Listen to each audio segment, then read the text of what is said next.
বজাৰত লাগিছে জুই যোগান বিভাগ আছে হৈ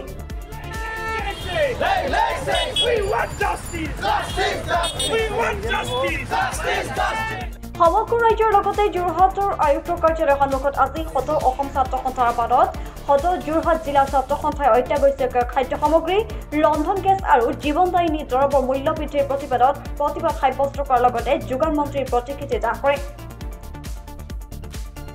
অত্যাৱশ্যকীয় সামগ্ৰীৰ অত্যাধিক মূল্যবৃদ্ধিয়ে সাধাৰণ ৰাইজৰ জীৱন ধাৰণ প্ৰণালী সম্পূৰ্ণ দুৰ্বিষহ কৰি তুলিছে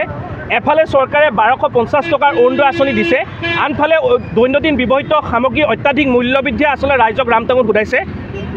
লোকসভা নিৰ্বাচনৰ পাছতে অস্বাভাৱিকভাৱে জীৱনদায়িনী ঔষধৰ মূল্য বৃদ্ধি হ'ল ৰন্ধনজাত সামগ্ৰীৰ দাম বৃদ্ধি হ'ল পেট্ৰলৰ সামগ্ৰীৰ দাম বৃদ্ধি হ'ল খাদ্য সামগ্ৰীৰ দাম বৃদ্ধি হ'ল এই মূল্যবৃদ্ধি নিয়ন্ত্ৰণ কৰাত অসম চৰকাৰ সম্পূৰ্ণৰূপে ব্যৰ্থ হৈছে অসমৰ যোগান বিভাগটো আচলতে নিন্দাৰত অৱস্থাত আছে আমি যদি এক কথাত ক'বলৈ হয় বজাৰত লাগিছে জুই যোগান বিভাগ আছে শুই বজাৰ লাগিছে জুই যোগান মন্ত্ৰী আছে শুই এই যোগান বিভাগটোক কুম্ভকৰ্ণ নিন্দাৰ পৰা উঠোৱাৰ স্বাৰ্থত তেওঁলোকে কাৰ্যক্ষম কৰাৰ স্বাৰ্থত আজি সদৌ অসম ছাত্ৰ সন্থাৰ আহ্বান মৰ্মে সদৌ যোৰহাট জিলা ছাত্ৰ সন্থাৰ যোৰহাট জিলা উপায়ুক্তৰ কাৰ্যালয়ৰ সন্মুখত আমি এই যোগান মন্ত্ৰীৰ প্ৰতিকৃতি দাহ কৰিছোঁ ইয়াৰ পৰা স্পষ্ট আহ্বান জনাইছোঁ যে জনসাধাৰণক জীয়াই থাকিবৰ কাৰণে চৰকাৰে এটা ব্যৱস্থা কৰক এনেদৰে বস্তুৰ অত্যাধিক মূল্য বৃদ্ধি কৰি ৰাইজক ৰামটাঙত দিয়া কাৰ্য ছাত্ৰ সন্থাই কেতিয়াও মানি নলয় আৰু অনাগত সময়ত যদি চৰকাৰে এই মূল্যবৃদ্ধি নিয়ন্ত্ৰণ কৰাত সম্পূৰ্ণৰূপে ব্যৰ্থ হয় তেতিয়াহ'লে ছাত্ৰ সন্থাই এনেদৰে কঠোৰ ধাৰাবাহিক আৰু গণতান্ত্ৰিক কাৰ্যসূচী হাতত লৈ যাব বুলি এই প্ৰতিবাদস্থলীৰ পৰা আমি স্পষ্টকৈ ঘোষণা কৰিছোঁ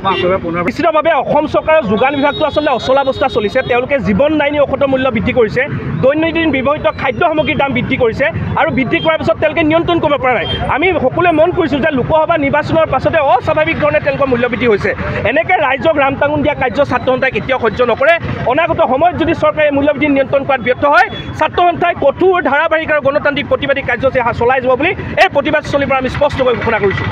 বাবে আচলতে কাইলৈ আচলতে লোকসভা নিৰ্বাচন ফলাফল দিব আচলতে কোন জিকিব কোন হাৰিব সেয়া ৰাইজে নিৰ্ধাৰণ কৰিব ইতিমধ্যে আমি কাইলৈ ফলাফলত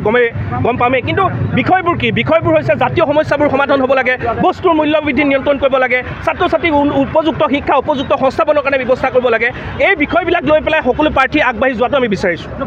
তেওঁলোকে গোকাত ফাঁকি কথা কৈছে আচলতে আমি যদি চাওঁ জীৱনদায়িনী ঔষধ প্ৰেছাৰ টেবলেটেই হওক বা গেছৰ টেবলেটেই হওক কেনেদৰে দাম বৃদ্ধি হৈছে আমি দেখিছোঁ দৈনিক চাউলৰ দাম বৃদ্ধি হৈছে পেট্ৰলজাত সামগ্ৰীৰ দাম বৃদ্ধি হৈছে ৰন্ধন গেছৰ দাম বৃদ্ধি হৈছে এনেকৈ দৈনন্দিন ব্যৱহাৰ্য যিবোৰ নিত্য ব্যৱহাৰ্য সামগ্ৰী আছে এই সামগ্ৰীসমূহ আচলতে দামসমূহ পৰীক্ষা কৰিলে আমি গম পাওঁ ইতিমধ্যে বিদ্যুতৰ মূল্য বৃদ্ধি হৈছে এই চৰকাৰখন আচলতে গোকাত ফাঁকি চৰকাৰ এই চৰকাৰখনৰ অকল প্ৰচাৰ চলি আছে জনসাধাৰণৰ কোনো দায়বদ্ধতা এই চৰকাৰখনৰ জ্ঞান নাই আৰু অতি সোনকালে চৰকাৰখনৰ সুমতি আহিবৰ কাৰণে আমি আহ্বান জনাইছোঁ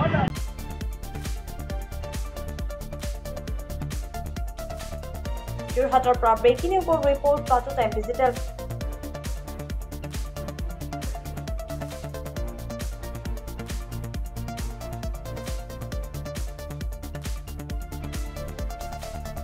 শদিয়াৰ পৰা ধুবুৰীলৈ বৰাকৰ পৰা ব্ৰহ্মপুত্ৰলৈ সকলোৰে মাজত চিনাকি এটা নাম প্ৰাতঃ টাইম থলুৱা ভাষা কৃষ্টি আৰু সত্য বাতৰিৰ আধাৰত প্ৰতিষ্ঠিত খবৰ প্ৰাতঃ টাইমৰ প্ৰতিটো বা বাতৰি পুংখানুপুংখভাৱে চাবলৈ Facebook YouTube website Twitter Instagram আৰু ব্লগাৰ পেজত লাইক আৰু ফ'ল' কৰক